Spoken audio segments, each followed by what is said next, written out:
Payg'ambarimiz alayhissalomdan qiyomatning alomatlari haqida so'rashganda odamlardan omonat ko'tariladi deganlar.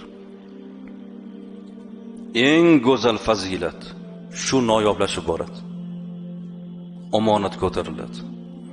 Omonatga rioya qilish, hamma ulug'larimizni hayotini ko'raylik. Ularning eng go'zal fazilati omonat bo'lgan. Ulug'lardan birlari Qur'on o'qib ketayotib, otda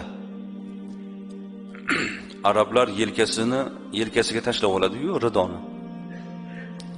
Yelkasidan tushib, otning ustidan sidirilib tushib qoldi. Yelkalardagi ridolar. Bir qancha yo'l yurgandan keyin sheriklar yelkangizdagi ridoyingiz qani desa, qarasalar yo'q, tushib qolgan ekan. Otdan tushdilarda, hozir sizlar bir oz meni poylab turinglar deb turib piyoda yurib keta boshladilar.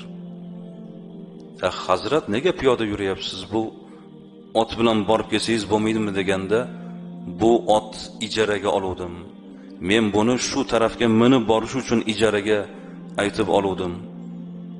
Men boshqa harakat uchun ko'za tutmagandim deb omonatga rioya qilishim kerak deb turib, bergan va'dalariga xilof ish qilmaslik uchun otni o'sha yerda to'xtatib, borib o'sha ridolarni olib kelgan ekanlar. Mana omonatdorlik. Inson ulug'likni faqat ibodat bilan topmaydi azizlar. Namoz o'qisa-yu birovni haqqidan qo'rqmasa, hajga borsa-yu bergan qarzini qaytarib bermasa, bu qanday gap bu?